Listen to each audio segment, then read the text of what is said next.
이동형 TV 오신 여러분 환영합니다. 저는 스포츠조선 유동현, 루키더 바스켓 이동환입니다. 네, 11월 셋째 주 KBL 롱 팩트 1부 힘차게 한번 시작을 해보도록 하겠습니다. 저희가 어제 만나고 오늘 또 만나네요. 예, 지금 4일 동안 3번 만났어요. 네, 거의 그래요. KBL 스케줄급에. 야, 지겨워요. 좀 지겨워요. 같이 밥도 먹고, 그렇죠. 저 술도 먹고, 예, 그렇습니다. 뭐 별날이 할 얘기를 하고요. 예. 그렇죠, 너무 많이 얘기를 했습니다. 좀 지겨워요. 이제는 카메라만 보고 네, 얘기하겠습니다. 성공을 위해서. 그렇죠. 예. 자, 그래서 저희 댓글 우선 정책에서 댓글부터 소화를 하고 가도록 하겠습니다. 일단 타이스님, 이동환 기자님의 신념을 지지합니다. 유유하셨고 아재글님이 이륜농구에 생각지도 못하게 나왔네요. 이동환 기자님 응원합니다. 예. 이게 또 이동환 기자님의 어떤 망발에 기초된 그런 댓글 아닙니까? 그렇죠. 예, 성공을 위해서 연애 따위는 포기해야 된다. 예, 카메라만 보고 달리자. 그렇죠. 예, 이게 지금 이제 SNS를 통해서 퍼지고 있고 방송을 통해서 퍼지고 있어요. 저는 이륜농구 지금 저희가 최근에 조회수도 잘 나오고 구독자 수도 늘어나고 있는데 이게 너무 알려지고 있어서 조금 걱정돼요. 예, 그러니까 혹시나 비밀 연애 했다가 들킬까? 이거 어떡하지? 이러면 시청자를 기만하는 건데? 아니 그냥 공개 농구인들을 기만하는 건데? 공개하시고 제가 한마디만 할게요. 예. 할 수 있으면 해봐.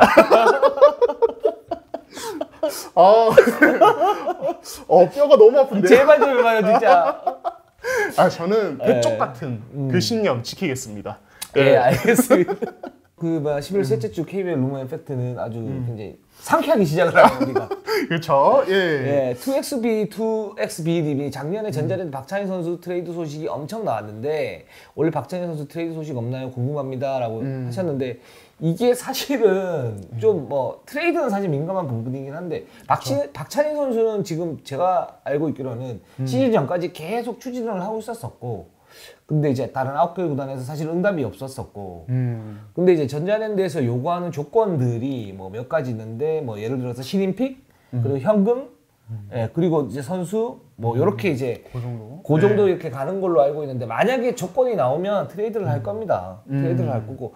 그러니까 제가 지난번 또 삼성 뭐 트레이드 약간 좀 이렇게 오바하게 얘기를 하면서 오바는 아니죠. 그냥 뭐 있는 거를 말씀하시는 그 물밑에 있는 걸 말씀드렸는데 뭐 김준인 이제 이정현 뭐 이렇게 했는데 지금 이제 완전 지나간 거고. 그쵸. 근데 거기서 만약에 이정현이 오면 삼성 이관희하고 같이 공존을 할 수 있겠느냐? 그렇죠. 이거에 대해서 저도 얘기를 했었고 댓글에도 얘기가 많았죠. 근데 만약에 삼성이 올 시즌에 뭐 우승을 하거나 아니면 4강을 도전을 하거나 하면 딱 보이지 않는 박찬희가 딱 나오는데. 네, 여기까지 하겠습니다. 여기까지. 의미심장하군요. 실제 시즌 전 전자랜드와 삼성은 트레이드 논의가 있었습니다. 네, 알겠습니다. 여기까지 하겠습니다. 예. 자, 그다음에 별이 아빠님이 이동환 기자 루키더 바스켓 TV에서 김영현 기자랑 진행하는 거 봤는데 확실히 유동현 기자와의 진행 때와는 달리 얼굴에 생기가 돌고 신나셨더라고요. 선배보다는 후배, 그것도 여자 후배가 더 나은가 봐요. 그리고 이륜농구는 소개 때 왜 유동현 기자 먼저 나온다? 이륜농구 이동환 기자부터 소개 나와야 하는 거 아니에요? 뼈를 때리시네요. 네. 이동환 기자는 각성하라. 굉장히 날카로운 아빠시네요. 저희 아빠님들이 원래 그렇죠. 저런 분들이 별로 없는데. 굉장히 날카롭습니다. 일단은 뭐 별이가 상당히 똑똑할 것 같아요. 그렇죠. 굉장히 좋은 교육자이실 것 같아요. 아빠님이. 그러니까 일단은 다른 방송에서 더 생기가 도는 거는 이거는 어쩔 수 없다.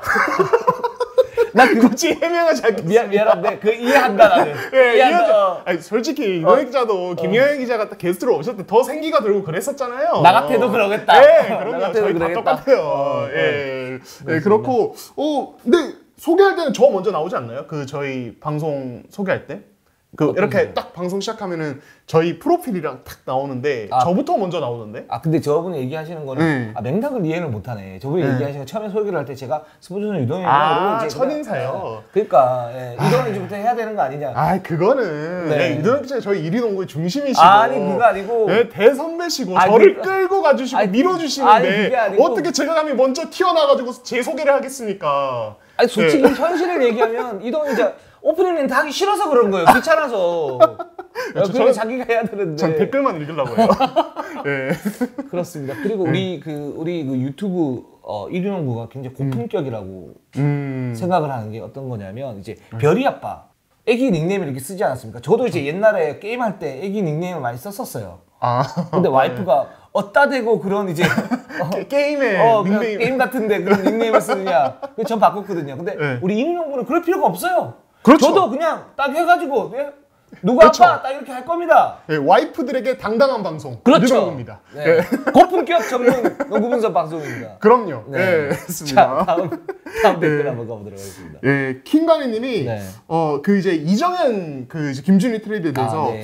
성사되면 삼성이 역대급 바보짓인 이유 4가지 이렇게 뭐 언급하시면서 쭉 얘기를 해주셨는데, 그러니까 이거에 대해서 진짜 말이 많긴 했어요. 예, 그러니까 아무튼 저희 이리농구 화제성 지난 2주 동안 거의 뭐 최고였다. 네. 네. 다시 한번 감사드리고. 네, 그렇습니다. 예. 그 뭐 생각이 다른 부분이 있을 수 있으니까 그 부분은 뭐 존중을 하고 넘어가도록 하겠습니다. 예. 자, 그 다음에 YNA님이 뭐라는 거야? 마치 그 경기에서 SK가 펜팔골 받아서 이긴 것처럼 설명하시네요. 무슨 역대급 콜 받은 경기 마냥. 이러니까 특정팀 싫어한다는 소리가 자꾸 나오는 거예요. 뭐 이렇게 얘기를 하셨고 뭐 댓글 다시면서 좀 싸우셨는데, 저는 일단 기본적으로 우리 그 댓글창에서 이렇게 논쟁하고 싸우는 것을 정말 좋아합니다. 네, 그쵸. 괜찮다고 예. 생각을 해요. 파이어가 나야. 그렇죠. 그쵸. 예. 근데 이제 그 욕하지 말고 우리 예, 욕하지 말고 서로 비아냥거리지 말고 예, 이거 그쵸. 두 개만 그 가족 건드리지 말고 그쵸. 이것만 안 하면 저는 막 이렇게 막 치열하게 싸우는 거 서로 다른 의견을 같이 공유한다는 건 굉장히 좋은 건데, 그거를 이제 세 가지 부분 욕하지 말고 예, 가족 건드리지 말고 예, 비아냥거리지 비아냥거리지 말고. 그렇게 예. 말하면 좋을 것 같고, 여기에 대해서 좀 말씀을 드리면 제 의도는 그겁니다. 그러니까 저희가 이제 방송 시간이 좀 짧아서 뭐 이제 생략하고 가는 경우가 가끔씩 있어요. 그쵸. 뭐 이 부분도 마찬가지였는데, 일단 저는 이제 심판진에 대해서 말씀을 갖다 좀 드린 거였고, 그러니까 그 당시 SK와 KT전, 그러니까 브라운과 원희의 어떤 그 장면은 승부처럼 맞아요. 그리고 오심 싸움이 맞아요. 근데 거기서 뭐 SK가 덕을 봤다, 뭐 KT가 손해를 봤다, 이거를 갖다 설명드리려고 한 건 아니었고, 뭐 의도는 의도는 뭐냐면 그 장면이 제가 이제 계속 심판진에서 얘기를 하는 거는, 첫 번째는 일관성이 부족하다. 두 번째는 공중전에 약하다. 근데 그게 딱 나온 거예요. 그 장면이 딱 전형적인. 그렇죠. 예. 그리고 헷갈릴만 했어요. 심판진도. 근데 그걸 좀 더 이제 신중하게 부려야 되고, 심판진들이 그런 부분을 갖다 고쳐야 뭐 팬이나 아니면 그 10개 구단 이제 선수, 코칭 스태프에게 신뢰를 받을 수 있다. 이걸 이제 얘기하기 위한 이제 예시였지. 이게 뭐 예를 들어서 그게 확대돼가지고 뭐 SKBL 뭐 이런 식으로까지 그쵸. 얘기가 나오는데, SKBL이라는 말은 저는 좀 싫어합니다. 그건 안 좋아하시는 것 같아요. 예, 그러니까 그렇게 되면 그게 이제 어떤 뉘앙스가 있냐면, 뭐 전체 구단, 뭐 또는 프로농구가 기본적으로 뭐 약간 조작 느낌, 뭐 이런 느낌들이 있잖아요. 그러니까 그렇죠. 그거는 저는 아닌 것 같고, 네. 이 심판 콜이나 이런 부분들은 물론 이제 손해를 받을 수 있고 이득을 받을 수가 있는데, 손해를 받은 그 해당 구단의 어떤 팬분들은 굉장히 좀 뭐랄까 성질이 날 수 있고 그럴 수 있어요. 근데 이 흘러가는 그런 걸 보면, 제가 이제 계속 강조했던 거는 의도성은 보이지가 않는다. 그리고 실제로 저는 이제 계속 이제 그 취재를 갖다 좀 했지 않습니까? 그렇죠. 그런 거에서 한 3년 전, 한 4년 전만 하더라도 그 심판진들이 이제 좀 민주적이지 않고, 그러니까 좀 고압적이었죠. 근데 최근에 보면 선수들에게 뭔가를 이제 설명을 하려고 그래요. 선수들이 항의를 하면 거기에 대해서. 그리고 감독들한테도 뭔가 설명을 하려고 그래요. 근데 이제 오심이 나와요. 그리고 일관성이 좀 부족해요. 그래서 어떤 팀에게 약간 편향적으로 이제 가는 경우도 있어요. 이제 그런 경우가 있는데, 그거는 이제 내부에서 제가 알기로는 계속 심도 있게 논의를 하고 있는 거고, 그런 의도성이 없기 때문에 이런 부분에 대해서는 심판진의 어떤 능력을 갖다 키우면서 간다면은, 저는 한 3, 4년 전보다는 좀 좋아졌기 때문에 이 부분에 계속 쭉 갈 수 있지 않을까, 이제 그런 의미에서 말씀을 드린 거지, 이게 확대 해석이 돼가지고 뭐 특정 구단에 뭐 SKBL이 있다, 뭐가 있다, 이건 아니에요. 그렇죠. 네. 그냥 심판 판정에 대한 어떤 부분에 그렇죠. 대한 이야기인 네. 거죠. 그렇죠. 네. 네, 그렇습니다. 그리고 제가 현대모비스하고 전자랜드전 같은 경우에는 초반에, 그러니까 전반에 한 6대4 정도 나왔고, 후반에 뭐 비슷비슷하게 갔다 이렇게 말씀드렸잖아요. 근데 거기에 대해서도 이제 뭐 동의하시는 분도 있고 아닌 분도 있는데, 그래서 제가 심판콜을 의뢰를 하려고 그래요. 그래가지고 그거 그냥 자세하게 그냥 표로 한번 간단히 띄우고 가려고. 그러니까 실제적으로는 어떻게 콜이 이루어졌고 이 부분이 어떻게 됐는지, 이 부분에 대해서 다음 주에 아마 말씀을 드리거나 준비가 되면 말씀을 갖다 드리겠습니다. SK부터 한번 가보도록 하겠습니다. SK 주간 성적 한번 볼까요? 예, 현재 이제 9승 5패 3위 달리고 있는데, 지난주는 1승 1패 기록했습니다. 현대모비스의 승리를 거뒀고, 자, 어제 DB에 패하면서 DB의 연패를 끊어줬습니다. 네, 어제 경기는 상당히 좀 묘했고, 근데 저는 이제 SK 우리가 현대모비스전을 봤지 않습니까? 일단 현대모비스전을 보고 그다음에 DB전을 봤는데 저는 이제 SK에 대해서 이렇게 생각을 했어요. 그러니까 기본적으로 굉장히 강하다. 이 팀은. 그리고 조직적으로 원희를 중심으로 한 그런 조직력이 탄탄하고 리그컵에서의 그 플랜 B 지금도 잘 쓰고 있는 양우섭, 최성원 그쵸. 그리고 변기훈 뭐 이런 선수들이 있기 때문에 기존의 김선영 그리고 최부경, 최준용, 김민수가 지금 안 들어오고 있지만 김민수 이런 선수들하고 잘 어우러지면 이 SK는 기본적으로 4강은 갈 거다. 이렇게 그쵸. 지금 판단을 하고 경기를 보고 있어요. 그렇죠. 보고 있는데 지금 좋은 거 SK가 굉장히 좋은 건 뭐냐면 상대 선수에 따라 가지고 임팩트를 주는 수비가 있어요. 예를 들면 전자랜드 김낙현을 잘 묶어요. 그렇죠. 그리고 현대모비스전에 초반에 사실 션농이 원희를 압도하면서 현대모비스가 기선을 제압을 냈지만 SK가 3쿼터 전술을 바꿨어요. 그러면서 서명진을 압박을 했죠.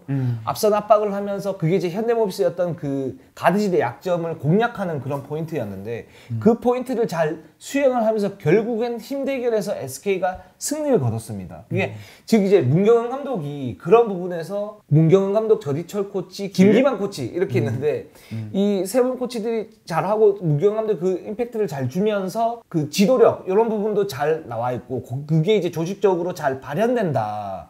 저는 좀 요렇게 좀 느꼈고 사실 한 3, 4년 전만 해도 문경은 감독이 이제 승부처에서 어떤 대응 능력이 살짝 떨어지는 부분이 있었는데 그런 부분들이 지금은 거의 굉장히 완벽하게 그 보완이 되면서 그쵸. SK의 어떤 초반 기선을 가지고 가는데 굉장히 혁혁한 그런 이제 그 지분이 있다 이렇게 좀 보고 있는데 단 디비전 이제 패배 같은 경우에 저는 두 가지 요소라고 봐요. 첫째는 이제 원희 중심에 대한 이제 불안함. 그렇죠. 두 번째는 SK가 여전히 주전 선수들이 약간 불안전하면서 그런 기복이 조금 있다. 저는 이런 느낌이 좀 들었습니다. 예, 그러니까 뭐 사실 원희가 코트에 있을 때 어떤 이 공격 전체 흐름이 좀 약간 뭐 표현이 좀 비유적으로 동맥경화 같은 느낌. 다 같이 서 있고 특히 원이 볼 투입된 다음에는 더 전체 나머지 선수들의 어떤 움직임이 둔화되는 이런 느낌은 사실은 지금 문경감도 굉장히 고민을 좀 많이 하고 있는 부분이긴 하거든요. 그렇죠. 예, 이거는 사실은 진짜 계속 좀 고민을 하고 얘기를 하고 좀 이제 팀 훈련 통해서 바꿔가야 되는 부분이어서 좀 어쩔 수가 없긴 한데 근데 이제 저는 이제 꼭 그래도 짚고 넘어가고 싶은 게 그러니까 말씀하셨죠. 이 어떤 수비적인 카드가 굉장히 좋습니다. 그러니까 예를 들어서 김낙현처럼 스피드 좋고 발 빠른 가드한테는 SK가 이제 최성원이나 변기훈이나 아니면 이제 다른 또 수비 카드들 이제 양우섭 이런 발 빠른 가드들을 붙여서 그 스피드를 봉쇄하고 그렇죠. 그 서명진처럼 사이즈 좋고 볼 배급 위주의 어떤 카드들은 안영준 같은 카드를 활용해서 그냥 앞선에서 그냥 사이즈로 압박을 해버리는 식으로 그러니까 수비 카드가 다양해요. 앞선에서 여기서부터 압박이 되다 보니까 전체적인 수비가 올라오는 건데 근데 이게 한 번씩 안 되는 경기들이 있어요. 그렇죠. 이때는 그러니까 수비에서 주도권을 못 가져오다 보니까 수비 성공 자체가 좀 효과적으로 나오지 않고 이게 결국에는 리바운드 문제 그리고 가장 강한 속공 문제 여기서 또 이제 좀 힘이 빠지는 이런 걸로 이어지거든요. 저는 이제 SK가 지금 현대모비스전 승리 그리고 DB전 패배를 보면은 그런 어떤 올 시즌 SK의 잘 되는 부분 이전부터 잘 됐던 부분 그리고 올 시즌 겪고 있는 딜레마 이런 부분이 좀 같이 나온 한 주가 아니었나 싶어요.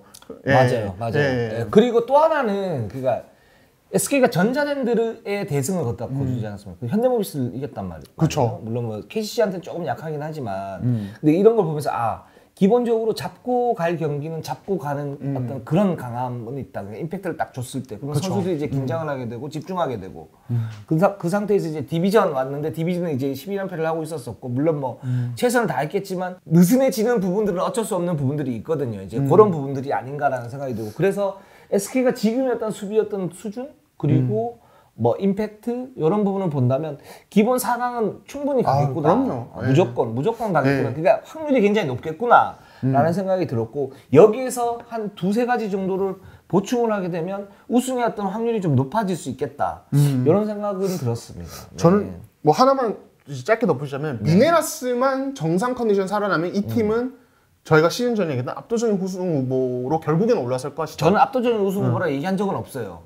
제가 얘기했던 것 같아요. 예. 저는 그렇게 봐요. 그러니까 지금 사실 미네라스가 경기를 치르면서 보이는 게 그러니까 SK에서 되게 준비를 많이 해주는 게 보이거든요. 미네라스를 위한 패턴도 되게 많이 쓰고 예를 들어서 삼성 시절에 좋았던 어떤 등지고 몸으로 밀고 들어가서 이제 높은 패스, 라패스 받아서 마무리한다 하는 어떤 공격 패턴이라든지 그리고 미네라스를 슈터로 활용하는 러시아 리그에서 뛰었던 그런 형태의 어떤 공격 되게 많이 활용하는데 좋아요. 과정이 좋은데 미네라스가 마무리를 너무 못해요. 맞아요. 이건 진짜 아마 답답할 거예요. SK 코칭 스태프에서. 그리고 전체적으로 어떤 그 팀에 미치는 영향력이 조금 적어요. 근데 적은데 이게 그쵸. 확대가 될까? 예를 들어서 이런 의심이죠. 뭐 예를 들어서 현대모비스 쇼농의 1대1이 효율적이 그 계산이 되면서 효율적으로 변할까? 쉽지 않다고 보는 거고. KGC의 얼클락이 지금 이제 부진한데 이게 반등을 하면서 뭔가 지배력을 가지고 갈 수 있을까? 좀 쉽지는 않다고 보는 거고 마찬가지로 미네라스 같은 경우에도 뭐 어느 정도 역할을 하고 석점을 한 두세 방에 꼽겠지만 뭐 그 이상의 어떤 팀 어떤 지배력을 가지고 갈 것인가 기어를 바꿨을 때 그런 어떤 위력이 있어야 되거든요. 문경 감독이 테릭 화이트를 갖다 얘기를 했던 것도 테릭 화이트 같은 경우는 그런 지배력이 있었어요. 그러니까 그쵸. 폭발적인 어떤 3점슛 두세 방에 따다당 들어가면서 수비에서 어느 정도 버티면 테릭 화이트가 해결해 주겠다. 그러면서 그 수볼 라인업이 이제 선순환을 일으키는 그런 모습들이 있었는데 미네라스가 과연 그런 모습이 있을까? 이런 부분에서는 살짝 좀 의구심이 많이 가는 건 사실입니다. 그 폭발에도 좀 한계가 있을 것이다. 경기 지배력에는. 그렇죠. 있습니다. 여전히 뭐 SK는 KGC와 함께 저는 양강이라고 얘기를 했는데 KGC는 좀 이제 많이 좀 어려워지고 있는 그런 상태고 SK는 몇몇 문제가 있지만 여전히 굉장히 강한 팀이다. 그렇죠. 이렇게 보면 될 것 같아요. 좋습니다. 자, 모비스로 한번 가보겠습니다. 모비스가 일단 현재 이제 7승 6패 4위에 올라 있고요. 지난주에 1승 1패 기록했습니다. SK에 패했고 그다음에 이제 LG전 승리했습니다. 자, 일단은 저희가 이제 지난번에 이제 최진수 트레이드가 확정이 되는 날 이제 이동혁 기자가 또 호외로 또 따로 이제 찍으셨지만은 이 트레이드 이후에 어떤 모비스에 대한 이야기 그리고 현재 최진수의 어떤 복귀 시점 이런 거에 대해서 좀 얘기를 해야 될 것 같아요. 그렇습니다. 일단 모비스 현대모비스는 김국찬 선수가 빠진 게 사실은 굉장히 좀 아킬레스긴 해요. 그쵸. 저희가 이제 지적했다시피 현대모비스가 지금 잘 되려면 일단 손농이 살아야 된다. 살았죠. 그렇죠. 살면서 외곽 수비가 약간 어느 정도 안정이 됐고 근데 거기에서 좀 더 좋아지려면 김국찬이 들어와서 그 역할을 하면서 전준범과 함께 공간을 늘려주는 스트레치 역할을 해야 된다. 그래서 했죠. 그래서 전자랜드전에 승리를 갖다 거뒀고 나름 괜찮았는데 김국찬 선수가 부상으로 빠지면서 그때부터 또다시 이제 공수의 어떤 시스템에 약점이 보이기 시작을 합니다. 그러니까 SK전에서 SK가 아까도 말씀드렸지만 3쿼터 중반부터 압박을 가하면서 거기에서 이제 현대모비스가 앞선이 굉장히 부담을 많이 느끼게 됐고 그러면서 이제 역전패를 당했는데 이게 이제 약간 시즌 초반에 어떤 모습들과 좀 겹쳐지는 부분들이 있어요.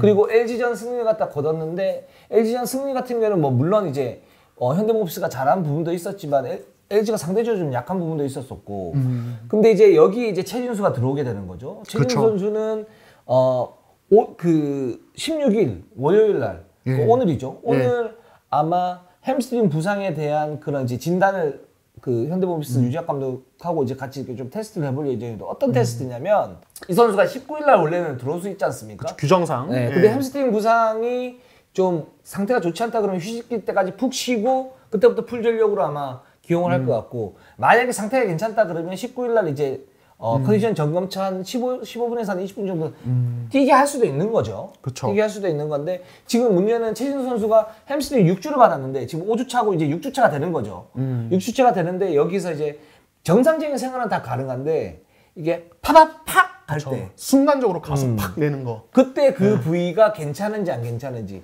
요거에 대한 테스트를 이제 오늘 지금 녹화는 16일 월요일 날 한다고 합니다. 이 결과를 보고 아마 19일 날 경기에 출전을 시킬지 안 시킬지 그 결정을 한다고 그래요. 그러니까 원래 햄스트링 부위 자체가 순간 가속 낼 때 많이 좀 힘이 들어가는 부위고 실제로 뭐 좀 다른 종목에서 야구에서 다칠 때도 거의 타자가 팍 치고 나갈 때 그때 다치잖아요. 그러니까 그리고 이제 말씀하신 테스트와 다 연관이 있는 거고 저는 이 최진수가 들어왔을 때 현대모비스가 어떻게 될 것인가. 일단 유재학 감독은 이제 진수가 가진 거를 그대로 활용하려고 한다라고 이제 일단은 좀 말을 아끼셨지만은 저는 굉장히 좋을 거라고 봐요, 조합이. 이게 좀 김국창과는 완전 또 다른 방향일 것 같은데, 그러니까 저는 어쨌든 이 현대모비스라는 팀의 현재까지 봤을 때 축은 항준 쇼농이라고 보거든요. 근데 굉장히 잘해오고 있지만은 또 한편으로 드러나는 딜레마가 함지훈은 너무 노장이고 션농은 좀 기복이 있어요 어쨌든. 네. 그래서 이들의 힘이 빠지거나 존재감이 약해지면은 그냥 팀 전체가 그냥 갑자기 훅 내려가는 느낌이 있어요. SK전이 사실은 저는 좀 그랬다고 봐요. 네. 예, 그러니까 이럴 때 그러면은 대안이 뭐가 필요한가? 사실 이거에 대해서 뭐 좀 얘기를 제가 지난번에도 좀 했었던 것 같은데, 근데 최진수는 저는 이 선수의 스타일상 대안이 될 수 있다고 봐요. 이게 뭐냐면은 사실 최진수는 포워드이지만 공격에서는 빅맨처럼 뛸 때 되게 위력적이에요. 예, 그래서 저는 이 선수가 이제 예를 들어서 함지훈 션농이랑 같이 뛸 때도 그렇고 장재석 간트랑 같이 뛸 때도 마치 빅맨처럼 어떤 하이와 로우로 오가면서 어떤 하이로우 게임도 해주고 자신이 이제 돌파해서 이제 어떤 림으로 그냥 탁 쳐주고 어택해주고 이런 어떤 형태들, 이게 사실 현대모비스에 많지는 않은 형태의 공격이거든요. 이게 굉장히 위협적일 거라고 봐요. 왜냐면 컵대회 때를 돌이켜 보면은 최진수가 그게 되게 잘 됐어요, 제 기억에는. 예. 그러니까 막 밖에서 그냥 기다렸다가 캐치앤슛 던지고 점퍼 던지는 것보다 그냥 조금 이제 수비가 밀집되어 있어도 일단 치고 들어가서 이제 올라가면서 파울 얻어내거나 밖으로 빼주는 게 되게 좋았단 말이에요. 만약에 현대모비스가 어떤 최진수가 컵대회 때 보여줬던, 물론 완전히 샘플로 삼기에는 뭐 여러 가지 변수가 있지만 그거를 그대로 잘 활용한다면은 저는 현대모비스가 좀 약간 새로운 형태의 무기를 가지게 될 거라고 보고, 특히 간트 장체석과 같이 호흡을 맞출 때는 간트를 약간 스몰 포워드 형태로, 원래 이 선수는 좀 외곽슛 위주의 어떤 공격을 하고 모비스가 그런 패턴을 주니까 간트는 스몰 포워드로 놔주고 최진수와 장재석의 하이로우 하듯이 하는 식으로, 최진수 충분히 키가 크니까 그런 식으로도 활용이 가능하지 않을까. 그래서 벤치 타임도 좀 안정화를 시키고 함준 션농이 불안할 때 최진수가 좀 그거를 힘을 보충해주는 역할을 좀 해줄 수 있지 않을까. 그런 어떤 다양성, 최진수라는 선수가 가지, 이게 좀 메리트로 작용하지 않을까 싶어요 저는. 예. 뭐 이동 이제 좋은 얘기를 해주셨는데, 그러니까 최진수가 들어오게 되면 그런 이제 다양한 옵션들을 구상을 할 수 있습니다. 근데 그게 이제 효과적으로 발휘를 할 것인가 말 것인가는 또 다른 문제잖아요. 아, 그쵸. 근데 이제 첫 번째 제가 볼 때 좋은 거는 뭐냐면 일단 외곽 수비가 안정화되겠다. 현대모비스가 승부처에서 그러니까 에이스 킬러 역할을 할 수가 있고, 요 부분이 저는 가장 크다고 보고 있고. 근데 이제 좀 우려되는 부분은 어떤 부분이냐면 예전에 그 유작 감독이 대표팀 감독을 할 때 최진수 선수를 테스트를 해봤어요. 그때 이제 최진수 선수가 탈락을 했는데, 탈락했던 이유 중에 하나가 뭐냐면 당시 이제 수비기를 너무 모른다. 이 부분이었거든요. 물론 이제 지금 이제 베테랑이니까 그런 부분에서 개선이 충분히 돼 있고 하긴 하겠지만, 그 최진수 선수 같은 경우에 과연 그 아주 센스가 충만해가지고 현대모비스 들어왔을 때 그런 복잡한 어떤 포메이션을 익히면서 거기에 응용할 수 있느냐, 이 부분은 좀 지켜봐야 될 것 같아요. 그러니까 그렇게 충만한 센스를 가진 선수는 아니니까. 그러니까 결국에는 시스템의 어떤 적응 여부. 예, 그러니까 왜냐면 모비스가 이렇게 단순한 시스템은 아니잖아요. 그러니까요. 예, 약속된 경 많고. 그러니까 예. 명확하게 한두 개 정도의 어떤 롤만 주고 그걸 최진수가 해도 현대모비스는 굉장히 큰 힘이 되는데, 거기에서 뭐 공격 옵션을 어떻게 다양하게 가져갈 것인가, 이런 부분들은 시간이 좀 필요할 거고, 그게 적응할지 안 적응할지는 올 시즌 저는 모르겠다. 이런 생각이 좀 듭니다. 들고. 그리고 최진수 선수가 이제 리그컵에서 오리온전에서 골밑을 팠던 거는 강훈준 감독의 어떤 주문이 있었어요. 원래는 이제 외곽에서 던지고 안쪽에서 이제 강판이 파는 그런 형태였잖아요. 네. 이제 그랬는데 이제 이대성 선수가 들어왔기 때문에 외곽의 어떤 옵션이 많아지면서 최진수 선수를 골밑에 좀 더 집중하라 이렇게 얘기를 한 거죠. 근데 모비스는 좀 달라요, 그게. 모비스는 기본적으로 이제 더블 포스트를 갖다 사용을 하게 되는 거니까. 그쵸. 물론 말씀하신 것처럼 간트를 이제 밖으로 보내고, 또는 뭐 함지훈이 좀 이제 쳐져 있거나, 또는 뭐 그 장지석 선수하고 이렇게 맞추면서 말을 할 수가 있겠지만, 거기에서 골밑의 스페이싱은 오리온처럼 그렇게 넓지는 않다. 그런 부분에서 좀 더 외곽에 돌릴 그런 가능성도 있다. 요거는 좀 봐야 되니까, 요 부분은 그 현대모비스 유작 감독의 어떤 결정에 따라 가지고 좀 달라지겠죠. 요 부분 좀 지켜보면 흥미진진할 것 같고, 또 그거를 우리 설명기업이 이동환 기자가 또 자세하게 설명해 드릴 겁니다. 알겠습니다. 다음 팀으로 한번 가보도록 하겠습니다. 예. KGC로 한번 가보도록 하겠습니다. KGC 어떠한 성적? 현재 시즌 성적 7승 7패 공동 5위고요. 자, 지난주 2전 전패했습니다. KT에 지고 KC에 졌습니다. 자, 사실 KGC가 뭐 시즌 개막하고 분위기가 엄청 좋았던 적이 이렇게 보이진 않지만은 그래도 잡을 경기는 잡아주고 이렇게 그래도 버티면서 가는 느낌이었는데, 꾸역승이었죠. 꾸역승. 네, 꾸역승이라도 챙겨줬는데, 그래서 기본 힘은 있다 이런 느낌 계속 줬는데, 지난주는 되게 좀 무기력한 느낌이었어요, 사실은. 예. 특히 이제 이 KT전은 좀 많이 좀 실망스럽거든요, 저한테는. 예, 이런 팀은 좀 어떻게 보세요? 현장에서 또 체크를 하셨잖아요. 그날 예. 얼클락이 말아먹었습니다. 그쵸. 맞아요. 외국인 선수가 용병이 아닌 게 아니고 그다는 사람이 아니었어요. 얼클락 선수. 예. 예, 어리 나갔어요. 어리 나갔어요. 어리 진짜 어리 나갔어요. 예. 그러니까 수비도 잘 안 돼. 근데 이제 공격에서 4쿼터인가 2득점 했어요. 많이 쐈는데 공격 옵션도 많이 줬는데. 그러니까 이길 수가 없죠. KT 입장에서는 에이스가 그렇게 부진한데 이길 수가 없고. 그러니까 얼클락에 대한 어떤 문제점 이런 부분들이 좀 보이고. 그 두 번째는 그냥 KGC가 전체적으로 뭔가 이제 맞지 않은 모습들이 있어 내외곽에서. 그게 이제 지금 이제 이재도나 변준영, 이재도는 뭐 나름 괜찮은데 변준영이 극격이 좀 떨어지고 있고. 그렇죠. 오세훈 선수가 여전히 폼이 뭐 올라갔다 내려갔다 하는 그런 상태이고 그런 상태에서 뭔가 이제 조합이 이루어져야 되는데 그런 부분에서 이루어지지 않는다. 그러니까 김승희 감독이 뭐 이제 수비가 안 된다 뭐 이렇게 얘기를 했는데 전체적으로 보면 문성곤 선수 지금 문성곤 선수 외에는 압박 수비를 많이 하는데 거기에 대해서 효율적으로 그런 수비를 하는 선수가 그닥 보이지 않는다. 공격에서는 전성현이 좋긴 하지만 전성현도 지금 이제 부상을 좀 안고서 지금 출전하는 그런 상태이기 때문에 그쵸. 전체적으로 굉장히 좀 뭐랄까 구멍이 좀 많다 이렇게 볼 수 있고 그 가장 중요한 거는 이제 얼클락 그렇죠. 핵심 코어인 얼클락이 지금 부진하다. 오세근이 폼이 올라오지 않는다. 이 부분에서 흔들리는 것 같아요. 그렇죠. 네. 근데 지금 이제 14경기를 치렀잖아요. 네. 이 시점에서는 이제 얼클락에 대한 냉정한 평가가 필요한 것 같아요. 더 이상 뭐 어떤 뭐 족저근막염의 어떤 작은 그런 부분들 뭐 이런 것들 아니면 적응 여부 이런 거에 대해서 이야기하기는 힘들고 이 시점에서는 그냥 저는 얼클락이 딱 이 정도인 것 같아요. 예. 그러니까 물론 뭐 기복이 좀 있어서 잘한 날도 있고 뭐 너무 못한 날도 있지만은 그냥 일단 첫 번째로 그러니까 KGC가 그러니까 얼클락 자체를 좀 점퍼를 좀 살리는 쪽 많이 활용을 하는데 그냥 얼클락이 그런 어떤 패턴 안에서 조금 더 효율적으로 분명히 공격을 할 수 있거든요. 상대의 어떤 움직임을 읽고 어떤 공간이 나는 걸 보고 오히려 페인트 존을 침투도 하고 이런 식으로 효율적으로 움직일 수 있는데 제가 봤을 때 얼클락은 그런 부분에서 좀 이제 어떤 순간적인 판단력이 좀 떨어지는 것 같고 그냥 자기가 생각하는 플레이 자체를 하려는 경향이 강하다. 그리고 이 선수가 외국 무대에 있을 때는 사실 에이스로는 아니긴 했거든요. 롤플레이였죠. 예, 롤플레이였기 때문에 오히려 더 그런 부분에서 약점을 드러내는 것 같다. 좀 어떤 킬러 어떤 같은 느낌의 모습을 보여주지 못하는 그냥 정말 자기가 생각하는 플레이 뭐 풀업 점퍼 그냥 캐치 앤 슛 이런 것들만 딱 하는 이런 형태가 되는 것 같아요. 그래서 이런 식으로 이제 효율적으로 공격을 못 하다 보니까 그냥 밖에서 그냥 자꾸 점퍼만 던져야 되는 식으로 그래서 들어가면 굿 안 들어가면은 망했다 거의 이런 식으로만 지금 반복이 되고 있어요. 그러니까 이렇게 되면은 사실 KGC가 오세근이 시즌 초반부터 계속 몸 상태 왔다 갔다 무릎이 좋았다 안 좋았다 이런 상태인데 그러니까 지금 농구에서는 결국에는 뭐 여러 가지 뭐 변화가 있고 이렇다고 하지만 저는 제가 계속 강조하는 페인트 존은 굉장히 중요해요. 페인트 존 수비와 페인트 존 득점은 농구에서 가장 중요한 변수인데 지금 KGC는 골 밑에서 득점이 안 나와요. 예, 역습하는 상황 말고는. 근데 그 역습마저도 올 시즌은 이제 KGC 어떤 스타일에 대해서 상대팀들이 연구와 준비를 많이 하면서 잘 안 당한단 말이에요. 그 이제 턴오버 자체를 잘 안 한단 말이에요. 예전에 비해서는. 그렇다 보니까 KGC가 자꾸 점퍼 싸움으로 가는 거예요. 얼클락도 같이 그러고 다른 선수도 같이 가면서 이렇게 되면은 그냥 효율 싸움에서 밀릴 수밖에 없어요. 그래서 저는 KGC가 그런 면에서 되게 삐거덕대는 느낌이 나오지 않나. 예, 그런 생각이 듭니다. 예. 저희가 이제 뭐 하이라이트 필름에 영상을 봤을 때 이 정도는 아니었어요. 근데 지금 얼클락은 운동 능력이 아직도 좀 떨어져 있는 것 같아요. 떨어져 있기 때문에 골밑 돌파를 자신 있게 못하고 한다고 해도 걸려요. 그 상대가 이제 긁는 거에 대해서.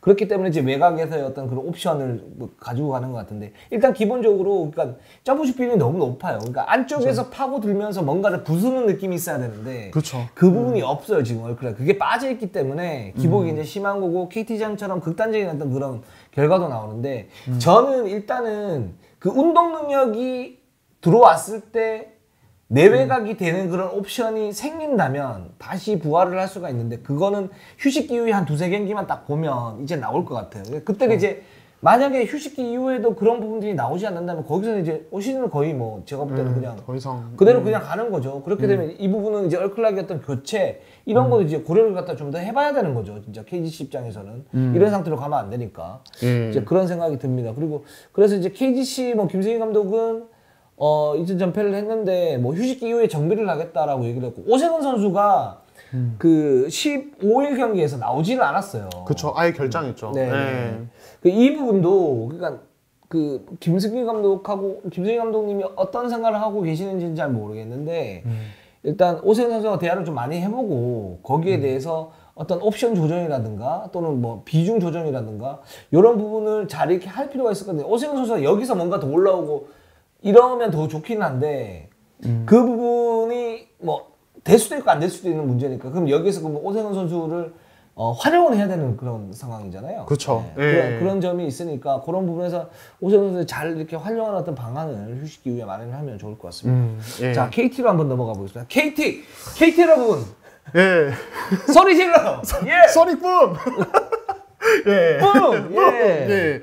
자, 현재 3연승 달리고 있습니다. 지난주 3전 전승했고요. KGC, LG, 삼성을 연파를 했고 어느덧 시즌 성적 6승 9패가 되면서 공동 7위까지 다시 올라왔습니다. 네, 그렇습니다. 자, KT. 예. 자, 지난 주말에 병거박의 반란이 일어났습니다. 그렇죠. 박준영의 활약. 네. 자, 일단 지난 일주일만 보면은 박거변이에요. 네네. 박거변이에요. 그리고 어떤 분은 이렇게 말하더라고요. 병거박을 새롭게 정해야 된다. 어떻게? 변준영? 걸을만 하지. 박준영이 있는데. 이제 KT 팬분들은 이렇게도 얘기를 하더라고요. 그러니까 그 정도로 박준영이 물론 이제 뭐 너무 작은 샘플이지만 고무적인 활약을 했다. 저희가 이렇게 강조하는 건 뭐냐면 그동안 KT 팬들이 심지어 이랬던 부담감이 굉장히 많았을 거예요. 마음고생 많이 하셨죠. 네, 그렇죠. 굉장히 좀 속상해 하셨을 거고 그랬을 겁니다. KT 프런트 분들도 뭐 우스갯소리 이런 얘기해요. 변준영을 보면 저희도 마음이 좀 아픕니다. 뭐 이런 얘기를 하는데. 이게 워낙 이게 KBL에서 가장 유명한 어떤 밈이 됐잖아요. 유행어가 돼가지고 예, 좀 이제 팬분들이 힘드셨는데 일단은 이거에 대해서 얘기를 할 때 박준영이 갑자기 이렇게 활약하기 시작한 거 이거 어떤 변수가 있었을까? 좀 이렇게는 좀 어떻게 보셨어요? 박준영의 지난주 플레이에 대해서. 일단 두 가지인데 일단 박준영이 그러니까 그 정도의 역할 예를 들어서 골 밑에서의 어떤 그 의미 있는 어떤 활약 뭐 물론 이제 10득점 이상 뭐 이렇게는 아닐 수 있지만 그 정도 할 수 있는 능력은 있다.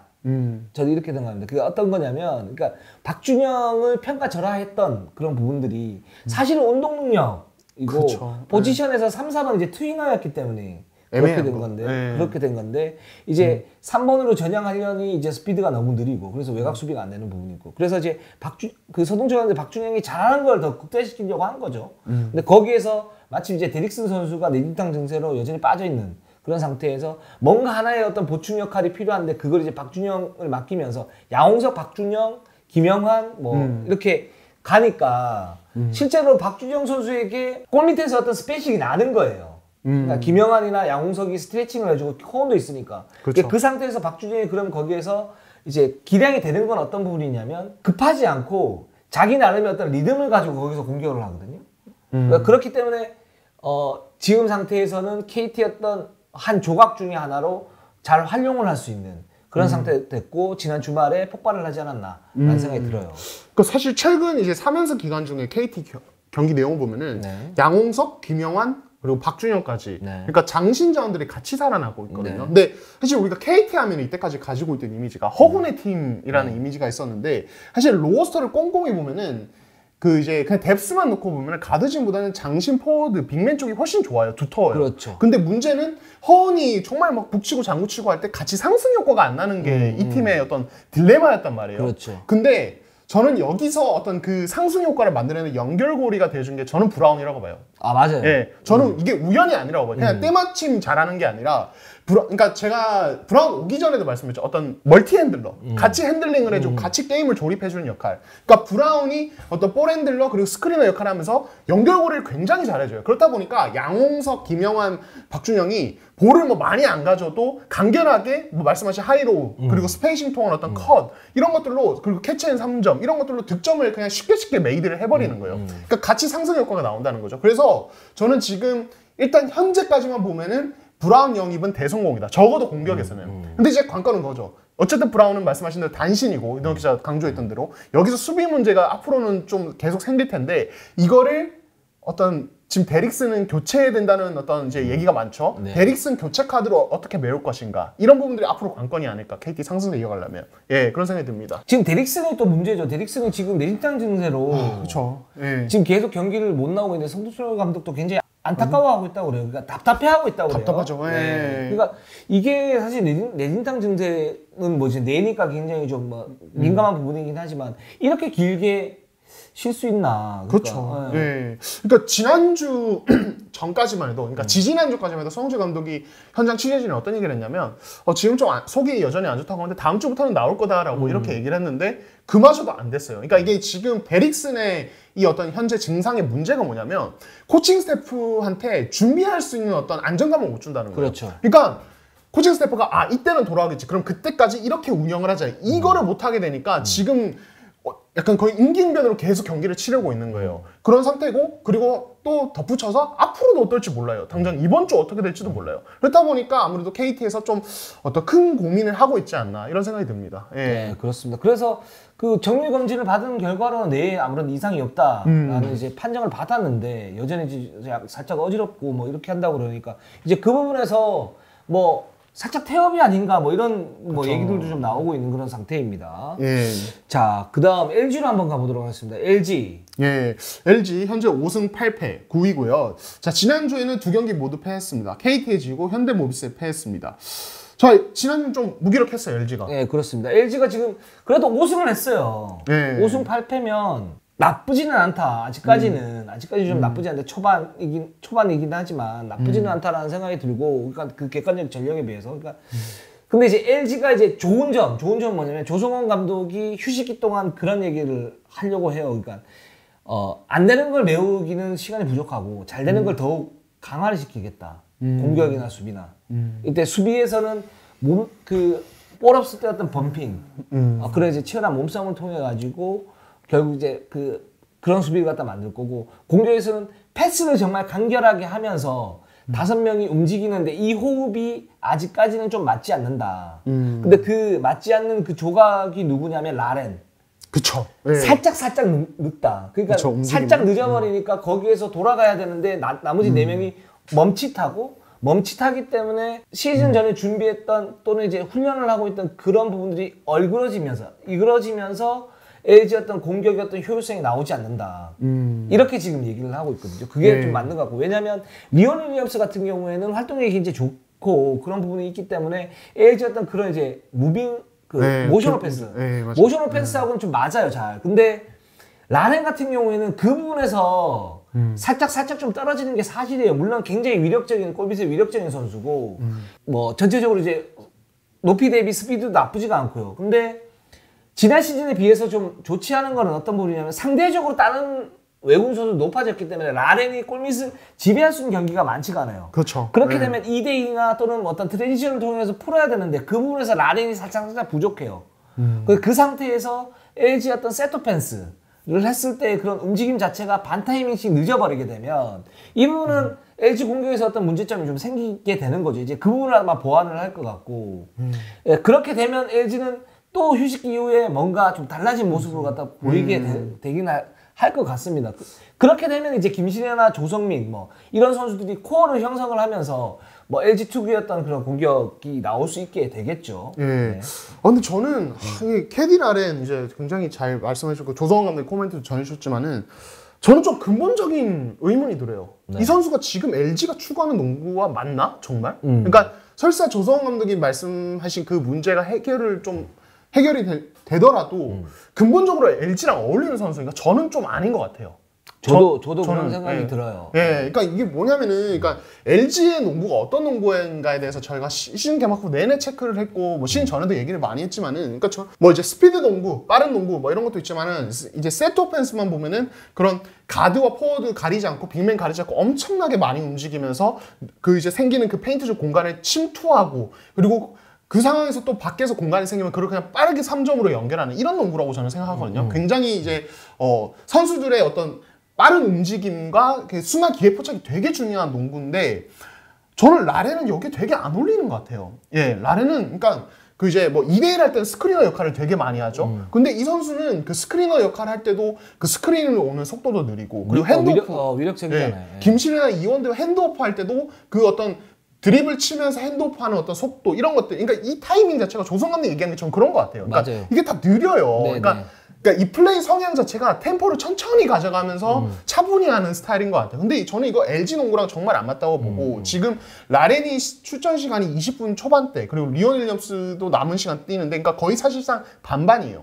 그러니까 이게 리온 윌리엄스가 말씀하신 더 잘 맞아서 저도 많이 뛰게 되는 거라 보는데 이게 문제라고 봐요. 저는 LG가 진짜 더 여기서 좀 힘을 받으려면은 라렌이 그 LG가 추구하는 농구에 더 잘 맞아서 25분 이상을 뛰어주면서 리온이 그 15분을 그 특유의 영리한 어떤 전술 이해도 능력과 부지런함으로 채워줘야 되는데 리온이 더 잘 맞다 보니까 라렌의 출전 시간이 줄고 라렌은 자기가 포스트 장악하는 경기는 잘 되고 안 되는 경기는 안 풀려서 그냥 막 왔다 갔다 하는 거. 그러니까 이게 저는 LG를 좀 흔드는 부분이라고 봐요. 그러니까 LG가 아이자 힉스 같은 선수가 들어오면 힉스는 잘 어울리죠. LG 훨씬 위력적이 그렇죠. 될 수 있어요. 그러니까 저도 이제 그런 생각을 하는데 그러니까 활동량 자체가 그렇게 좋지는 않은 것 같아요. 라렌이. 그러니까 뭐 신장 대비 스피드 좋고 이런 문제가 아니에요. 그러니까 이제 좀 더 스크린럴 때 말한 것처럼 좀 빨리 와가지고 좀 이렇게 정확하게 오거나 좀 더 빨리 와서 위력적으로 딱 하고 여기서 딱 맞춰서 딱 들어가는 게 있어야 되는데 그런 게 별로 없어요. 맞아요. 그러니까 그래서, 사실 제가 그냥 단순하게 KCC 타일러 데이비스와 비교하면은 뭐 사실 둘 다 그렇게 빠른 편은 아니에요. 그렇죠. 둘 다 높이 위주의 빅맨인데 근데 결정적인 차이가 뭐냐면 타일러 데이비스는 이정현이나 송교창이나 정창현 같은 핸들러들이 스크린이 필요할 때 굉장히 부지런하게 빨리빨리 가줍니다. 근데 라렌은 그렇지가 않아요. 그렇죠. 그러니까 타일러 데이비스 같은 강약, 중강약, 강강, 양약 뭐 이런 게 있는데 완급 조절이 있죠. 근데 그 우리 라렌은 중중중중중 그렇죠. 그렇습니다. 좋습니다. 자, 그래서 LG는 이제 그런 문제를 갖다 좀 해결을 해야 전력이 좀 올라갈 것 같습니다. 자, 오늘 방송은 여기까지 하겠습니다. 자, 항상 저희는 최선을 다하겠습니다. 네이버, 유튜브, 구독, 좋아요, 알람, 감사합니다.